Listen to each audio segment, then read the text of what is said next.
in 2019, the first time capsule buried by Stumpy Sanderson and his gang of mischievous working-class boys, and which was actually an old Watney's Party 7 can, was unearthed. Then in 2023, the second time capsule, which was an old Courage Jackpot Bitter Party can, was discovered.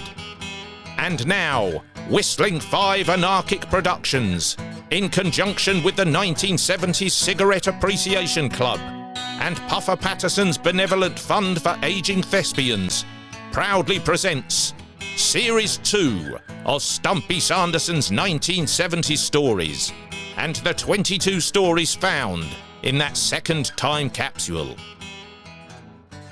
As narrated by Andrew Brammer. Bonjour, bon après-midi, et bonsoir. The story you are about to hear is narrated in the first person, because I, just like Stumpy, witnessed firsthand the momentous events which it describes. So, let's park up the rally chopper, dim the lava lamp, switch off that episode of Catweasel, finish up the plate of Vesta beef curry, crack open a can of Double Diamond, light up a mannequin cigar, and kick back, sit back, and listen in to the anarchic and outrageous japes, scrapes and capers of Stumpy Sanderson and his gang. For this story, we head back to 1972 for An Illuminating Encounter, a Wainwright and Singh mystery. As well as being absolutely Bats and having a definite oddness about him, Bats Malone was obsessed with anything to do with old horror films, particularly those made by Universal Pictures. And due to him having some very liberal and lax parents, even from a young age, and to the envy of the rest of us, whenever such films were shown late at night on TV, Bats had been allowed to sit up and watch them. But Bats got most of the source material for his obsession from packs of horror picture cards, from various comics and magazines, and also from the sets of Aurora classic plastic models with frightening lightning glow-in-the-dark parts. Models of classic horror figures such as Frankenstein's monster, the Mummy, the Wolfman, the Phantom of the Opera, and the creature from the Black Lagoon. Models which, when you switched the lights out in a room, would have eerie glow-in-the-dark body parts, such as faces and hands. And Bats, a small boy with fang-like teeth and a jet-black base and rough-cut hairstyle, would love to imitate these masters of horror.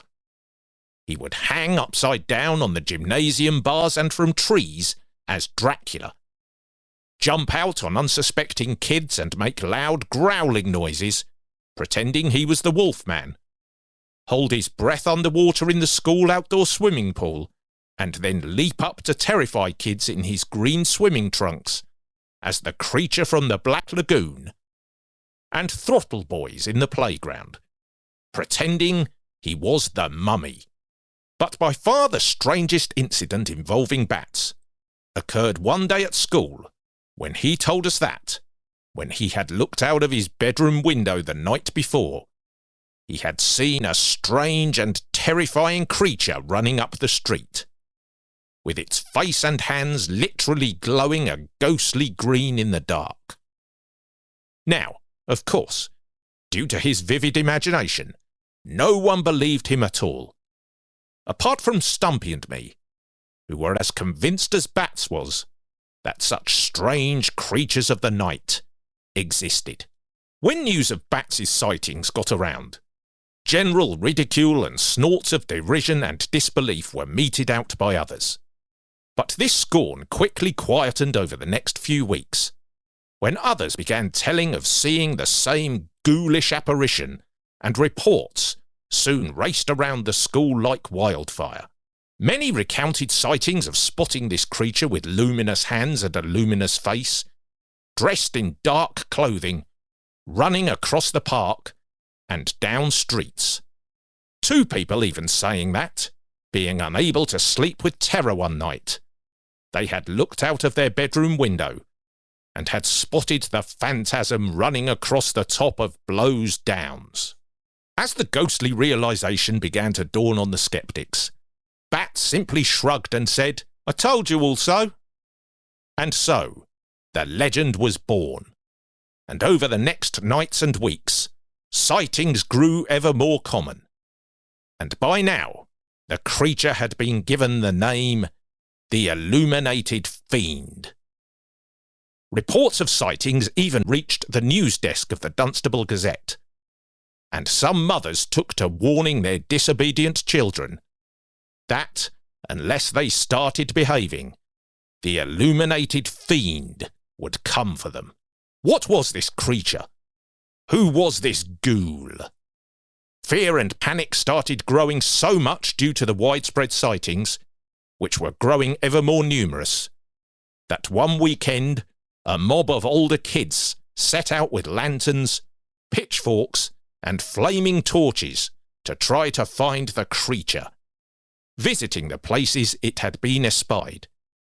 But they had no luck.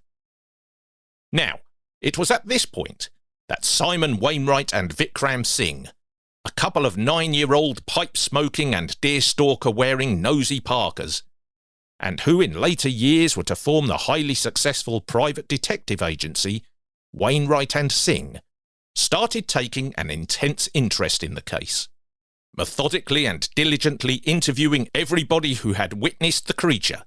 They then called on Bats, who had first sighted the spectre. So that Bats had witnesses, Stumpy and I also attended. The questions were fairly straightforward, although when Wainwright started leafing through one of Bats's horror magazines, his eyes fell on a particular advert at the back, advertising luminous glow-in-the-dark paint, and discreetly showing Singh, he said, "Very interesting. Very interesting indeed."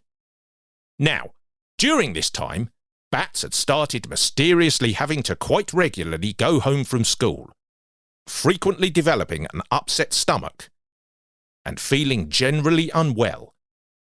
And one Friday evening, when Stumpy and I called for him, his mum said he couldn't come out, as he was feeling particularly nauseous, and had also developed an unhealthy pallor, which the doctor couldn't explain. Strangely, no further sightings were made of the Illuminated Fiend over that weekend. But when Stumpy and I saw Bats on the cold and very dark morning for the walk to school, we were shocked to the core when we saw him, for his face had a bizarre and distinctive ghostly green twinge to it. And when you stood next to him, he seemed to be giving off a strange warmth, more heat than would normally come from just having eaten a bowl of ready-brek for breakfast. "Crikey, Bats," said Stumpy, "you look terrible. Something's not right." "I'm fine," said Bats, "just a little off colour, and feeling a bit warm."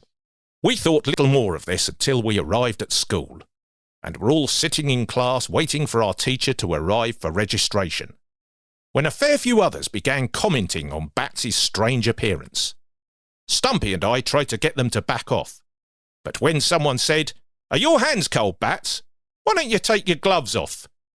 Even we thought that with the peculiar heat Bats was giving off, it was very strange that he had indeed kept his gloves on in the class. "Yes, why don't you take your gloves off?" Suddenly the stereo voices of Wainwright and Singh sounded, as they now stood directly in front of Bats. "Or are you hiding something? Perhaps you're afraid your hands might glow."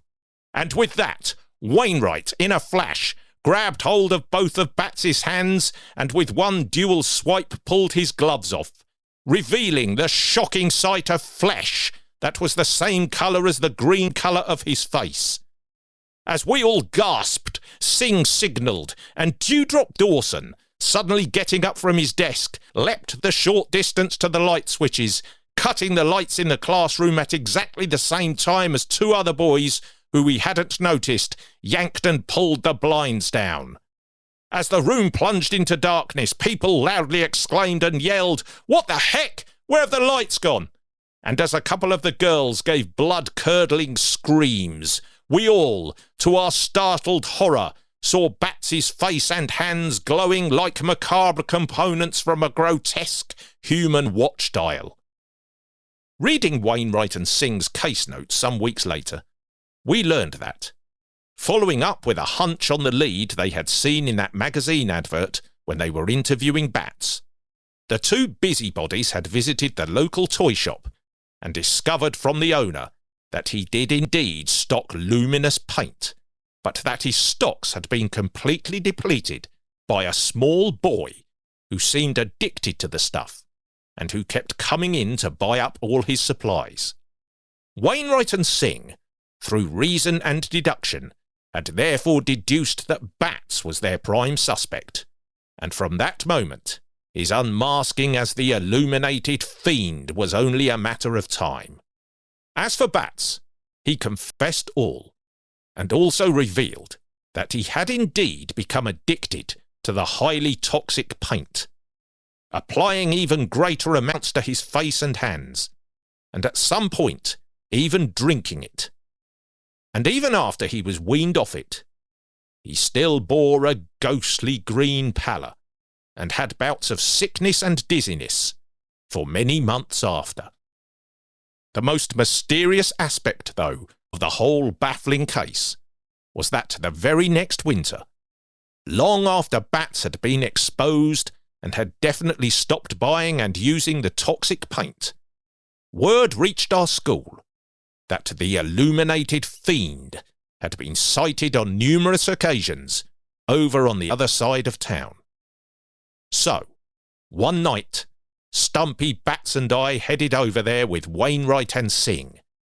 And, some half an hour or so after we had taken up our vantage points, near to the site where the apparition had been most frequently seen, to our horror, and to the budding private detective's shock, we all witnessed with our own eyes, and moving at a very fast pace, a dark-clothed creature with a luminous face and hands.